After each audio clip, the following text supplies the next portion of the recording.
Radio U Central 107.1 FM y Radio ucentral.cl presenta Diálogos Humanos, una amena conversación con interesantes invitados que abordan temas sobre salud y bienestar de manera didáctica en el profundo mundo del vivir. Conducen el psicólogo Daniel Sánchez Berkich y el cientista político Diego Arancibia Morales.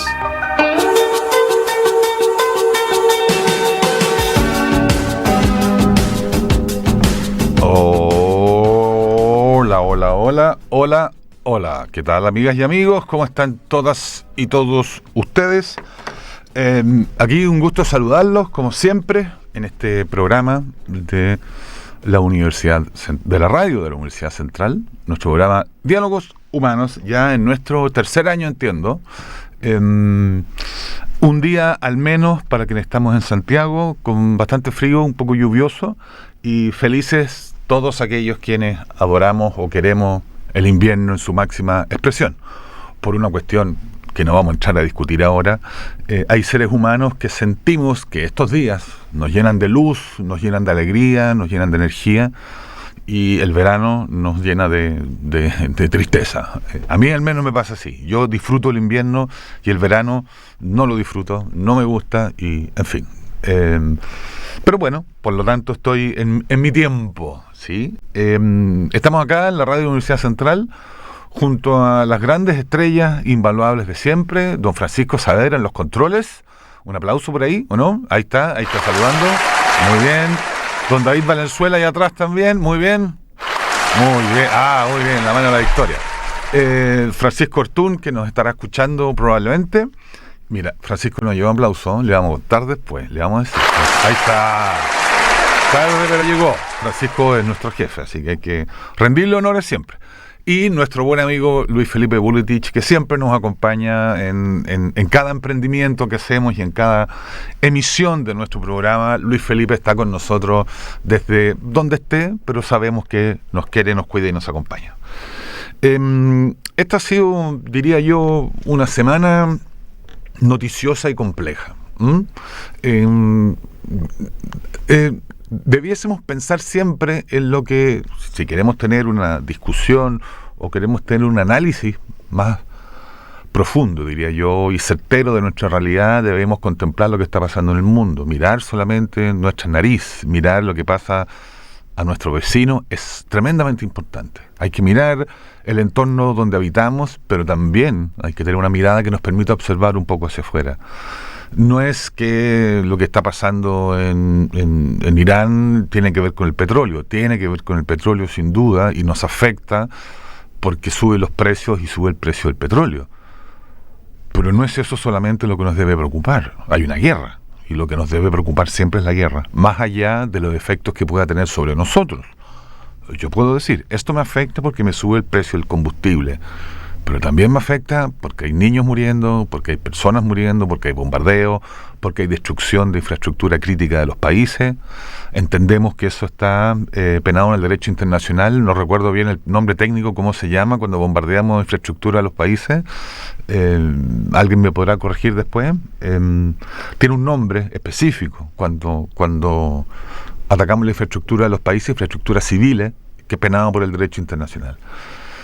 Entonces, claro, pensar en eso nos lleva también a pensar en lo que pasó, no sé, ayer en Estados Unidos. En Estados Unidos vimos una noticia terrible, me parece que fue en Illinois, un hombre que mató a 8 personas, y de esas 8 personas, 7 eran niños entre 1 y, no sé, 13 años, asesinados. Era el papá de algunos, pero no puede no preocuparnos que en el mundo exista este nivel de desprecio por la vida y de locura que permite entender que cualquiera agarra una pistola y mata, ¿no? Lo que pasa en los colegios, en Estados Unidos, fundamentalmente. Estaba viendo acá, lo tengo anotado porque no tengo memoria para esto, ni quiero ocupar mi memoria en estas cosas, mi memoria está para otras cuestiones. Y 10 muertos en un segundo tiroteo escolar en Turquía, el 16 de abril, hace 4 días atrás. 16 muertos en Turquía en un atentado escolar dentro de una escuela. Debiésemos pensar también lo que está pasando en Perú. En Perú tenemos una elección presidencial que todavía no tenemos el resultado. porque les cuesta contar. No es que les cueste contar, no, es que hubo algunos inconvenientes. Entonces, creo, según dice la ley, que si más del 50% de los votos, hubo abstención del 50% de 70, hay que hacer de nuevo la elección. Por lo pronto, la Keiko Fujimori corre como primera con el 17% de los votos. Pero tenemos un país que todavía no escoge un presidente. Tenemos al señor hijo de Bolsonaro, que va muy bien encaramado en las encuestas presidenciales contra Lula. Tenemos a Estados Unidos, que acaba de decir, bueno, el siguiente desafío es Cuba. Y Cuba está diciendo, si vienen, estamos preparados para todo. Chuta, entonces decimos qué está pasando en el mundo, ¿no? Tenemos al señor Trump discutiendo con el Papa León. ¿León se llama el Papa, no? ¿O Leonardo? ¿Francisco? ¿Cómo se llama? ¿El Papa? Papa León. León XII, creo que es. Y ahí están discutiendo, qué sé yo. Entonces, chuta, ¿qué tenemos nosotros por acá? Mañana... León XIV, ya, perdón, como yo no soy católico, esas cosas las leo nomás, pero bueno, entre 12 y 14 me imagino que hay una diferencia sustantiva de papados, ¿sí? O de príncipe de la iglesia, como tú quieras llamar. Yo estoy viendo una serie española que se llama Isabel, que es la historia de la reina Isabel de España, y que se casó con el príncipe Fernando de Aragón, pero la bula papal fue una chiva. El Papa no autorizó el matrimonio, porque hicieron la trampa y firmaron una bula media mula.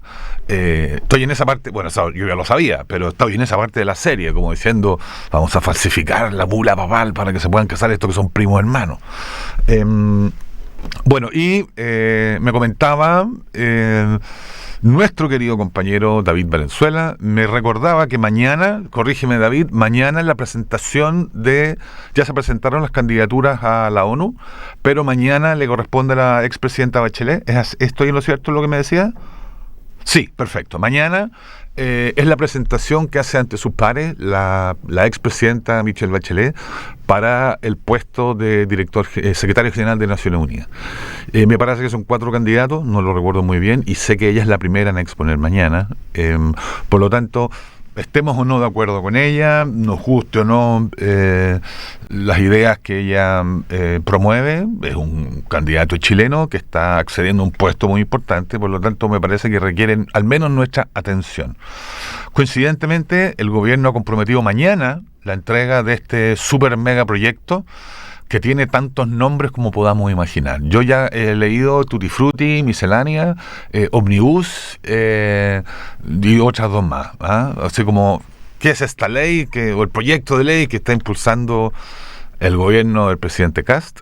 Por lo pronto, me acabo de leer recién, hace 7 minutos, que dentro del proyecto se contempla la eliminación de la franquicia tributaria del CENSE.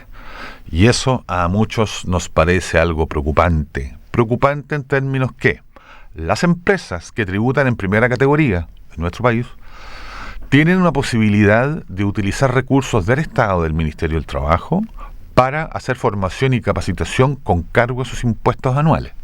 Es decir, el Servicio Nacional de Capacitación y Empleo, el CENSE, establece un valor hora del valor de capacitación para las empresas que se puede cargar, ¿no? 5.000 pesos, por ejemplo. Entonces, yo puedo capacitar a los trabajadores de la organización con cargo de hasta 5.000 pesos por hora, por persona de capacitación.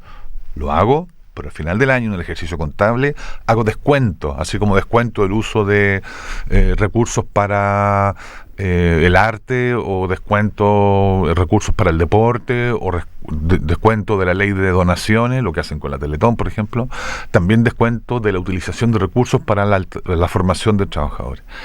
Y eliminar ese recurso pareciera ser algo preocupante, porque era un alivio que tenían muchas microempresas o muchas pymes para capacitar a sus trabajadores, fundamentalmente en el oficio.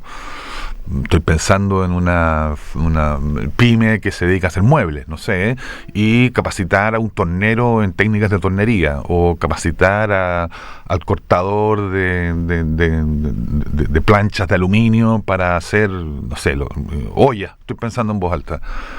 Entonces, eliminar ese recurso pareciera ser complejo. Son 300 millones de dólares al año que se va a ahorrar el Estado. No es tanto tampoco para el beneficio que puede traer. Ya se han levantado algunas organizaciones, Cristo Vive, el Techo para Chile, la Fundación Las Rosas, como diciendo, oye, pero es que esto es importante para nosotros, entonces eliminarlo sería un poco complejo. Por ahí yo creo que vamos a ir conociendo de a poco lo que incluye este proyecto. Ya sabemos que incluye la eliminación gradual del impuesto a las empresas, hasta un 4% en 4 años, pero bueno, no vamos a entrar en esa discusión porque es muy técnica, pero son 40 medidas que hay que analizar en profundidad. ¿Y por qué hay que analizar en profundidad? Porque tenemos que formar una opinión. Y cuando formamos opinión tenemos posibilidad de discutir y de dialogar. Eliminar la ley o decir no a la ley simplemente porque es del gobierno del presidente Kast es no resiste análisis, ¿no? Así como eliminar o oponerme a tal cosa solo porque es este presidente, parece que es un poco... Yo invito a que vayamos un poco más allá. Es decir, yo puedo decir, me opongo a esta super ley porque la he leído y la he estudiado y la he conversado. O estoy de acuerdo con esta ley, porque la he leído, la he estudiado y tal, pero no porque viene representada por tal persona. Pero bueno, eso viene mañana. Y tenemos también identificados, así lo han nombrado en el Mercurio, identificadas a las 3 personas que agredieron a la ministra Linconao, me corrigen por favor, Linconao, ¿sí? Linconao, la ministra Linconao, que recibió una agresión en la Universidad Austral la semana pasada y fue bastante criticado. Entendemos todos que la universidad es un espacio que debiese prestarse justamente para otras cosas y no puede ser nunca capturada la universidad como institución por ningún grupo que elimine el diálogo, la discusión y la criticidad de los argumentos. Nadie puede capturar eso en una universidad. La universidad tiene el mandato social, ético y normativo de ser el polo de conocimiento y el polo de liberación intelectual del universo. Por lo tanto, cercenarla, cortarla, impedírselo a una universidad es un crimen. Nosotros al menos defendemos siempre la discusión con nuestros estudiantes, la discusión política, la discusión educativa, la discusión social, que es necesaria para generar conocimiento, para crear un mundo nuevo y para abrir el diálogo constructivo siempre. Tomarnos la universidad para eso, como por ejemplo agredir a un ministro, pareciera ser poco rentable. Y uno de los 3 indicados está siendo acusado de tirarle agua a la ministra. Entonces, a mí me parece interesante cómo puede ser un control de detención de alguien que le tiró agua a una autoridad. Está prohibido agredir a una autoridad, está prohibido por ley. Pero, bueno, vamos a ver cuánto resiste tirarle agua, porque si hubiese sido jugo de piña, yo me imagino que hubiese sido un crítico, o jugo de naranja. Peor si le tiran pisco sour, ¿cierto? Pero agüita. Bueno, no vamos a entrar en esa discusión porque se van a pelear conmigo algunos. Pero tenemos ya vista de manera muy veloz a las 3 personas que procedieron a esta cuestión. Y ayer también invito a todas las personas que nos están escuchando, no me pregunten por qué, porque no sé por qué. Estaba viendo, yo veo YouTube más que televisión no, veo los noticieros, pero estoy todo el día viendo YouTube, cosas que me interesan y me importan. No sé, la combustión de los motores diésel, líneas para tocar bajo, conciertos de música. Y ayer, no me pregunten por qué, me puse a ver cómo se hace el uranio enriquecido, que está tan en discusión en este tiempo. Y yo invito a todas las personas a que se metan a estudiar, porque es súper interesante y súper bonito ver cómo es que se produce este uranio enriquecido. El tamaño de una moneda de 10 pesos de uranio puede iluminar, no sé, una ciudad completa en cuanto a energía nuclear, y Estados Unidos dice que Irán tiene 480 kilos de uranio enriquecido. El uranio enriquecido, por supuesto que es una fuente de energía extraordinaria. Sin embargo, también se utiliza para armas de destrucción masiva. Pero el proceso de construcción o el proceso de decantación del uranio enriquecido es algo súper interesante de abordar y de ver, porque vamos a entender que los tipos no están haciendo una lava llena de microorganismos que van a destruir el mundo, porque el uranio enriquecido, que no entendemos lo que es una piedra, un metal que se procesa hasta que los átomos empiezan a, qué sé yo, generar energía y se multiplica, y bastante interesante de ver para que lo vean.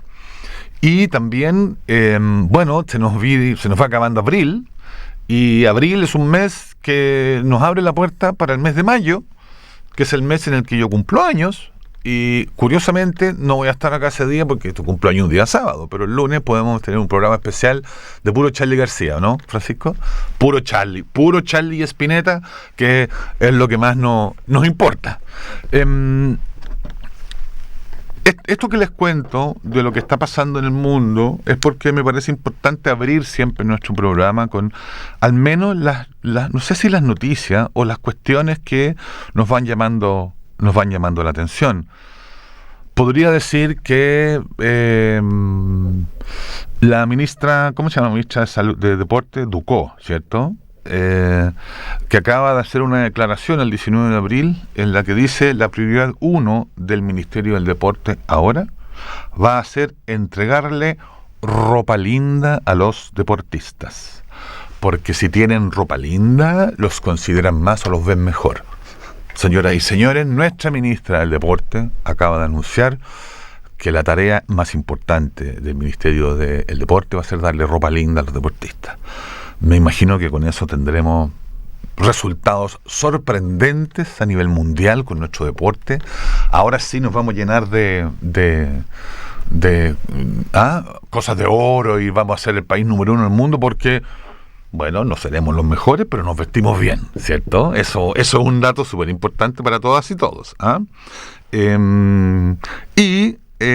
Quisiera también indicar, estoy mirando acá, un director en Oklahoma que frustró un baleo en un colegio, en una escuela, parece que es un héroe el tipo, el tiroteo en Turquía. Y me parece súper importante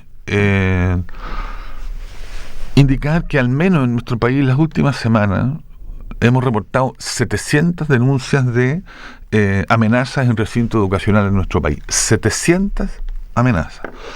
Ahí hay una cuestión que tiene que ver también con que andamos todos un poco alterados, pendientes, determinados por la violencia escolar.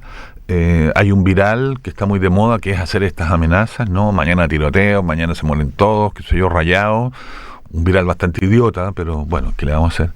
Pero sí hay algo que nos debe llamar la atención y que debiese ser probablemente la agenda más importante en nuestro país, y tiene que ver con la no violencia. No pudiésemos pensar bajo ningún punto de vista que es más importante el progreso que la detención de la violencia, que es más importante el bienestar económico que el bienestar de la sociedad. Cuando tenemos niños violentándose, cuando tenemos adolescentes que en un acto de locura inentendible es capaz de acuchillar a alguien, cuando tenemos bullying por todas partes, el 40 y tantos % de los profesores son víctimas del bullying de los estudiantes, de la amenaza y la violencia de los estudiantes. Cuando nos encontramos con que hay una situación educativa que no le ponemos atajo, lo decíamos la semana pasada, solamente poniendo detectores de metales no detenemos el problema real que existe detrás. Pero si el discurso público está en que la ministra se equivocó, que dijo esto mal, que no tiene idea de dónde está el estrecho de Magallanes, que no sé qué cosa le pasó en el pelo, si esa es la burda discusión pública, si esa es la idiota discusión que tenemos en nuestro país, creo que vamos a llegar a Macondo más temprano que tarde.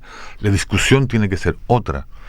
Yo invito a que todos tengan la voluntad o tengan el ánimo de darse cuenta que cuando un diputado, un senador, un alcalde o quien sea dice: nosotros estamos acá para conversar lo que realmente le importa a la gente, usted pregúntese si lo que van a decir esos políticos realmente es lo importante para usted. Para mí no es importante. si es que hay más o no empleo, si es que hay más o menos gasto público. No es lo más importante. Entonces, cuando un diputado dice, vengo a hablar de lo que más le importa a la ciudadanía, no me incluya, caballero, porque para mí no es lo más importante. Para mí, muchos otros. Hay muchas otras cosas importantes. Por ejemplo, la violencia en las escuelas. Por ejemplo, la violencia en las calles. Por ejemplo, los parricidios, los homicidios al que están desbocados en nuestro país. Es mucho más importante los proyectos educativos institucionales. Me parece muchísimo más importante el apoyo que le damos a nuestros estudiantes que estar pensando si subimos o bajamos un impuesto. Creo que eso es llevarnos a una discusión donde no tenemos mucho que discutir nosotros. El sueño chileno de la casa propia, yo no sé si el sueño de todos es tener una casa que es de un banco y pagarle durante 30 años y desangrar nuestra vida. Yo no sé si es el sueño de todos, probablemente de muchos, pero no de todos. Entonces, cuando decimos el sueño de todos los chilenos, o decimos lo que realmente le importa a la ciudadanía, es como que yo dijese que todos los políticos son X e Y, y no todos lo son.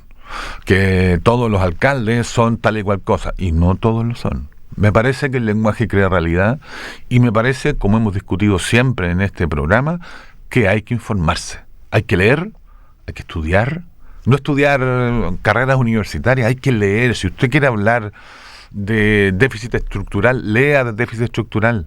Si usted dice que el presidente Boric dejó el país en bancarrota, documéntese antes de discutirlo, porque no está en bancarrota, que el país se cae a pedazos. El país no se cae a pedazos. Entonces, ¿por qué no se cae a pedazos? Porque porque el crecimiento económico del país, que aumentó el endeudamiento. Pues claro que aumentó, pero aumentó en un 40% en 20 años.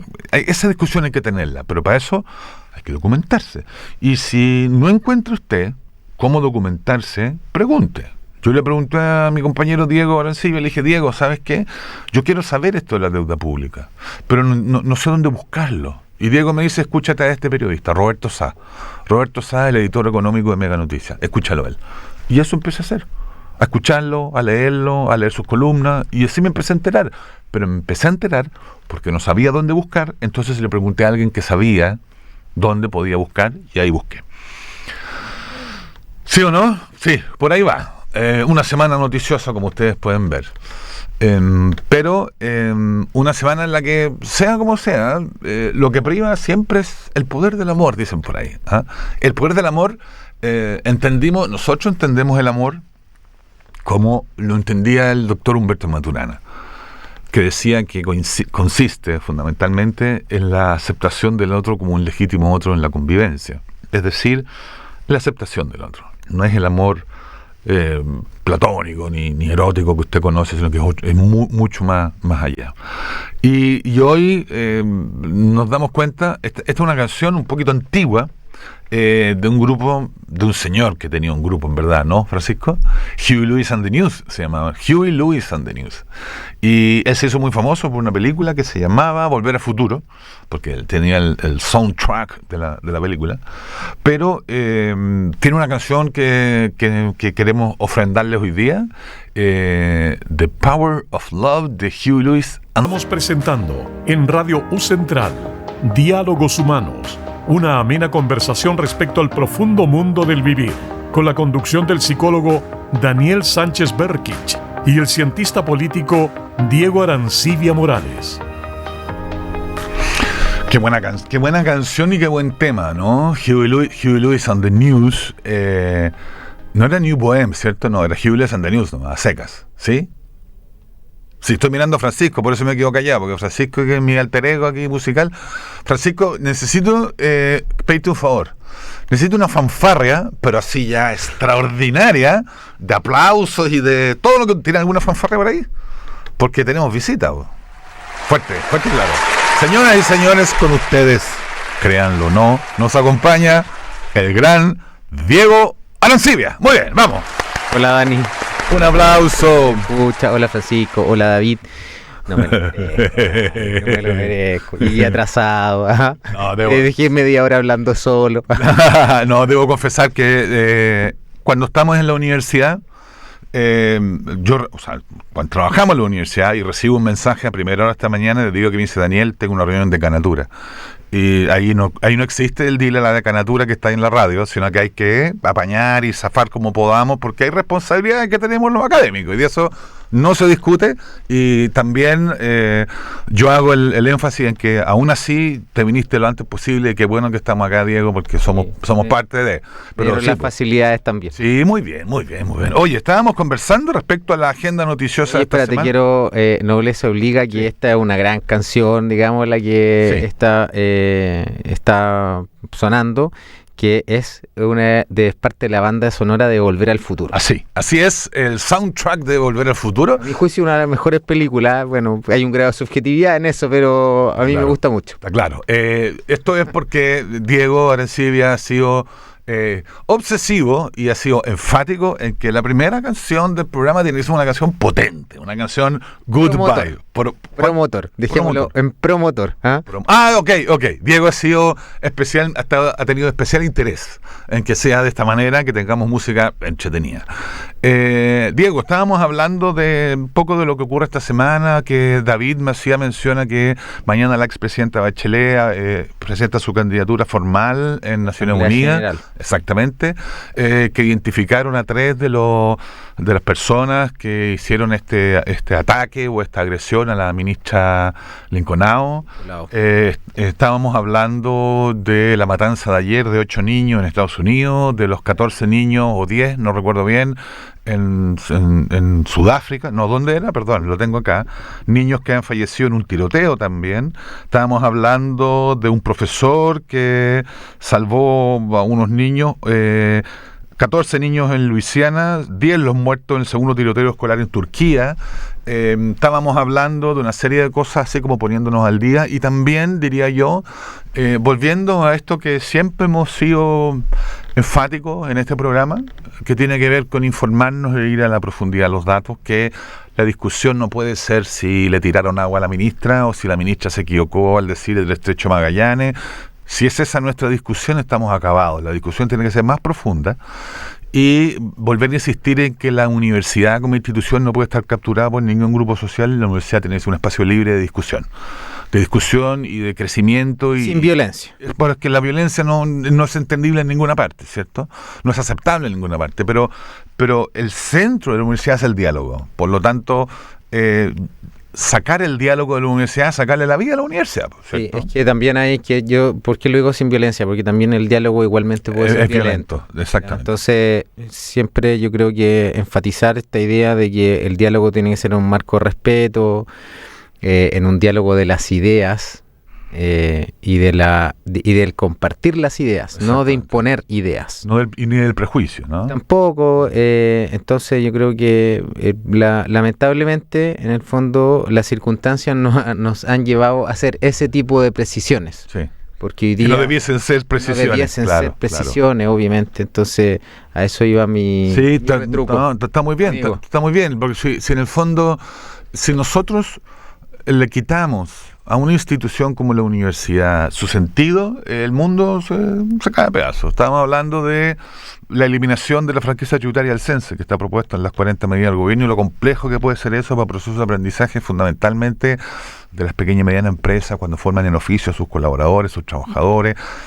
Que esa discusión no puede ser, me quitan la franquicia tributaria, sino que debe ser, ¿qué es la franquicia tributaria? ¿Cómo surge? Etcétera. Yo creo que, claro, esas iniciativas en un principio pueden ser impactantes, porque en el fondo es como el todo o la nada. Pero hay que entender también que estos son proyectos de ley y que deben tener discusión legislativa. Así es. Entonces, en el marco de esa discusión legislativa, quizás no necesariamente se van a acabar las franquicias. Exactamente. Quizás lo que se está buscando, porque acá hay un concepto que es el de negociación, y sobre todo de negociación legislativa, negociación parlamentaria, ¿cierto? Para eso existe, en este caso, está el rol del ministro secretario general de la presidencia, que lleva la relación con el poder legislativo, Quirós. José García Ruminot.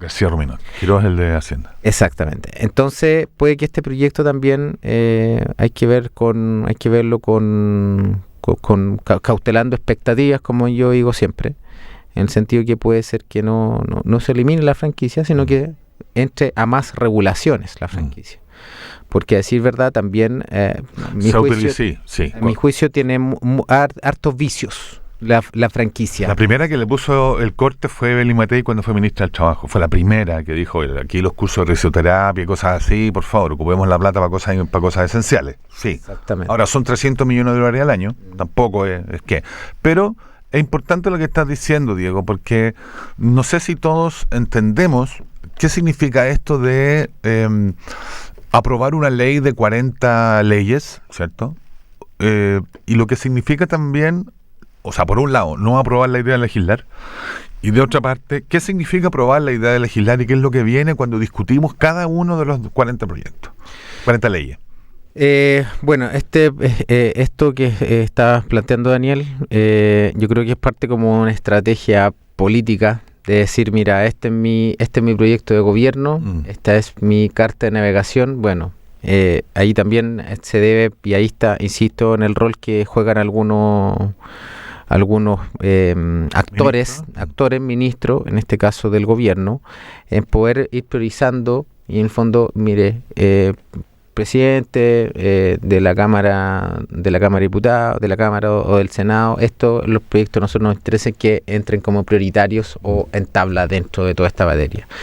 Eso no significa que los 40 proyectos vayan a ser aprobados ni y que vayan a resultar en su totalidad, en su totalidad, ni en el mismo estado en que fueron presentados, ¿ya? ¿Por qué? Porque insisto en esta idea que se tienen que someter a la discusión legislativa, donde todos tienen que, de alguna manera, transparentar y presentar sus intereses, ¿cierto?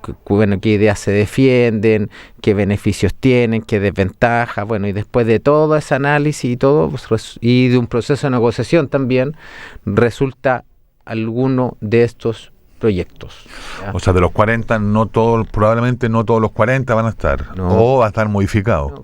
Exacto, y bueno, ahí hay observatorios, ¿cierto? Hay algunos organismos que van haciendo seguimiento. Bueno, el seguimiento legislativo un poco es para eso, pero también es para poder evaluar qué tantos proyectos salieron en el mismo estado en que fueron presentados, y la verdad yo podría decir que muy pocos proyectos salen en los que fueron presentados. Quizás los más son aquellos relativos a hechos que han causado como un impacto significativo en la comunidad, que en el fondo tienen una rápida tramitación legislativa. Sí. Una ley del producto de algún asesinato, cosas así, claro. Eso significa entonces que no las 40 cuestiones van a quedar exactamente igual, y como dice Diego, estamos en la discusión si limitamos la gratuidad universitaria hasta los 30 años o hasta los 12 años de haber salido de la escuela secundaria, o que ninguna institución más postule a la gratuidad. Esa discusión es la que hay que tener ahora, y es probable que esa ley o se modifique o no va. Dentro de las 40 no va. De hecho, hay muchas leyes que en el fondo quedan ahí, no quiero decir entrampadas, pero quedan ni olvidadas, pero en el fondo no son prioritarias porque siempre hay otras. Y claro, esta es una forma también de decir, mire, esto es todo lo que yo quiero hacer. Sí. Me parece lo más importante desde el punto de vista del gobierno, que me parece una buena estrategia también, porque no está esperando distintos tiempos para que estos se presenten, por la sencilla razón de que la agenda pública, ya no la agenda política, también copa mucho el espacio. Entonces, ¿a qué me refiero con esto? Que puede ser que el día de mañana, no pueda levantar el proyecto de término de la franquicia de Sense, porque resulta que se agudizaron los hechos de violencia escolar. Y hay que tirar la energía para allá. Entonces, claro, y después le van a decir, oiga, gobierno, usted dijo que iba a terminar con la franquicia Sense y no presentó el proyecto. Entonces, eso igualmente afecta el manejo político y la reputación que en este caso quiere alcanzar el gobierno. No sé si me expliqué bien. Sí, muy bien. ¿Y qué pasa si mañana no se aprueba la idea de legislar?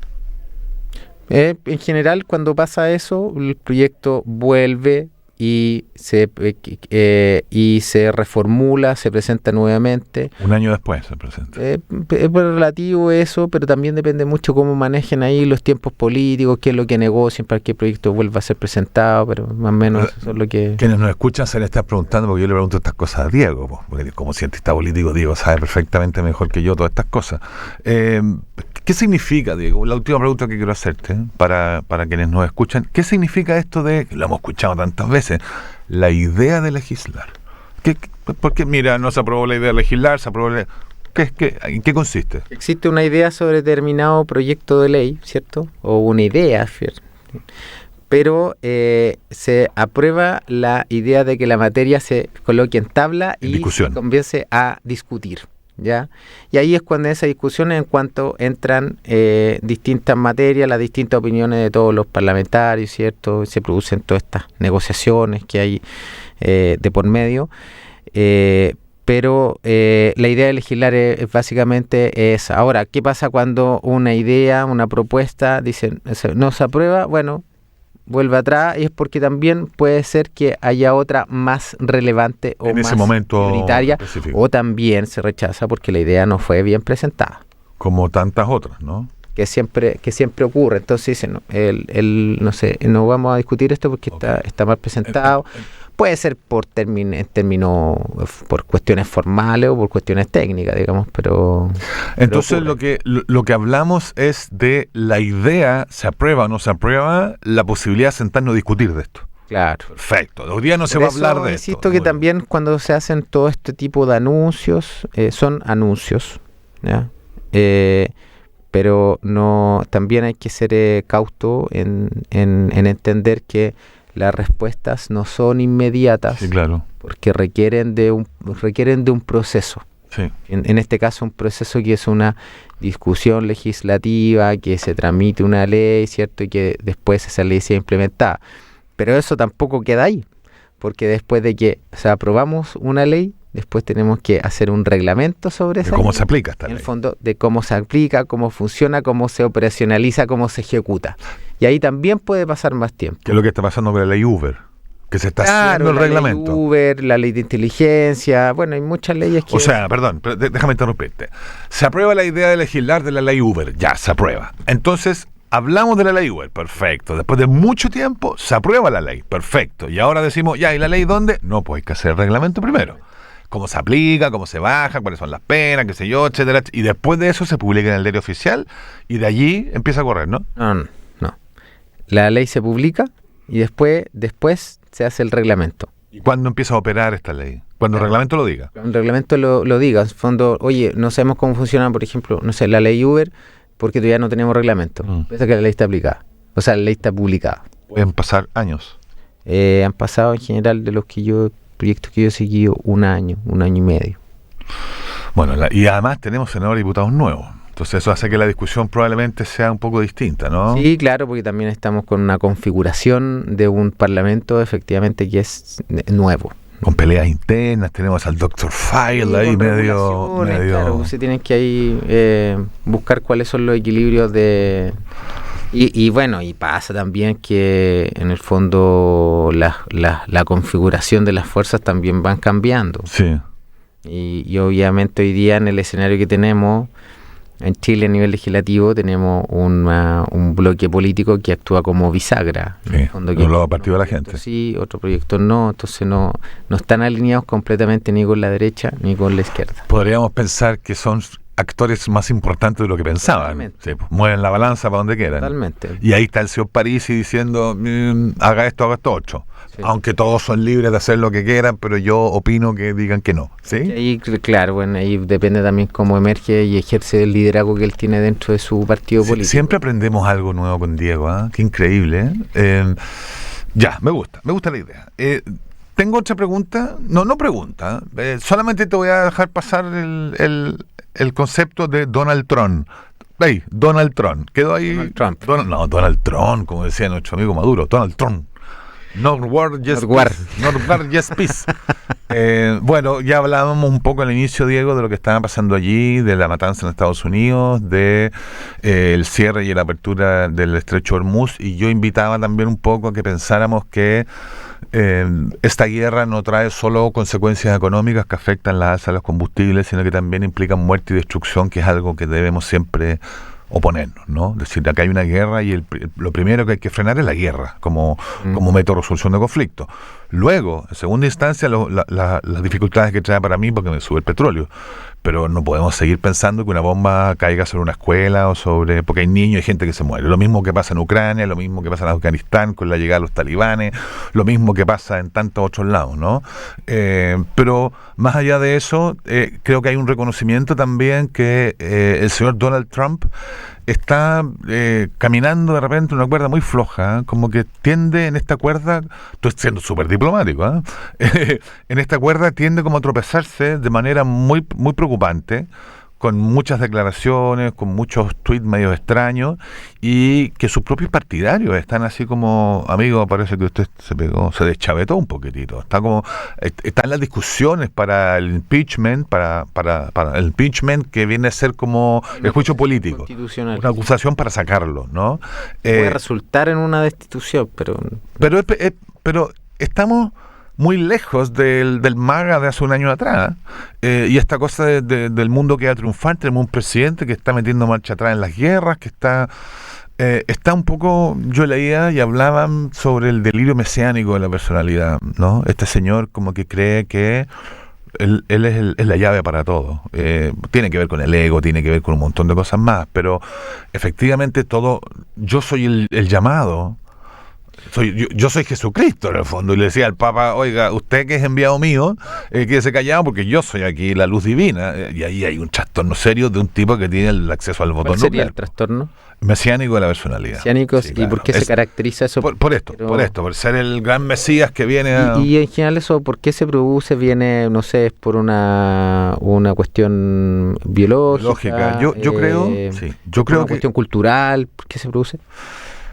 Mi impresión es que gran porcentaje de lo que nos ocurre a los seres humanos viene derivado de nuestra biografía personal, de cosas que nos han ocurrido, de situaciones que hemos vivido, herramientas que no hemos tenido para enfrentar ciertas cuestiones. Tenemos, no sé, tienes a Trump o al príncipe Felipe o no sé cuántos más en las fiestas de Epstein. Entonces tú decís, ¿cómo esta persona puede acceder a este tipo de fiestas donde hay abuso de menores? Porque algo hay en esta persona, algo ocurrió en su historia de vida que lo hace permeable a este tipo de situaciones. Algo pasa en alguien, en su historia de vida, tiene que ver con su papá, tiene que ver con esta cosa millonaria, anda tú a saber qué cosa, que necesita constantemente reafirmarse. Y aparte que necesita constantemente reafirmarse y creer que él es el que viene a salvar el mundo, no acepta un no como respuesta. Entonces, cuando hay un no como respuesta, yo no soy capaz de persuadir, sino que aplico fuerza nomás. No, te tiro una bomba, te subo el arancel y se acabó. ¿Por qué?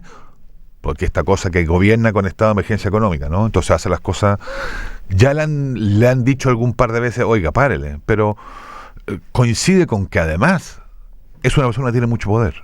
Si no tuviese tanto poder, te creo que pudiesen controlarlo, ¿no? Pero el tipo es un loco que anda suelto en el fondo. Comentábamos la otra vez, pues Diego, ¿cómo puede ser que estemos contando las horas y los minutos para la decisión final de Trump? De si va a atacar o no y si va a destruir el universo, ¿no? ¿Cachai, no? Y él sabe eso, pues. Que yo creo que ahí hay que hacer varios ejercicios. ¿Y qué pasa si nosotros no obviamos lo que dice Trump? ¿Ya? Estoy hablando así como política ficción. Sí. En el fondo, no tenga cobertura lo que dice, la gente no se informa lo que dice. ¿Qué pasaría? ¿Perdería fuerza? No lo sé. Eso es como, planteo como, no tengo la respuesta, pero yo planteo como escenarios hipotéticos que quizás son muy surrealistas. Pero a mí me asombra lo que él provoca. En la gente. En las personas, ¿cierto? En los medios.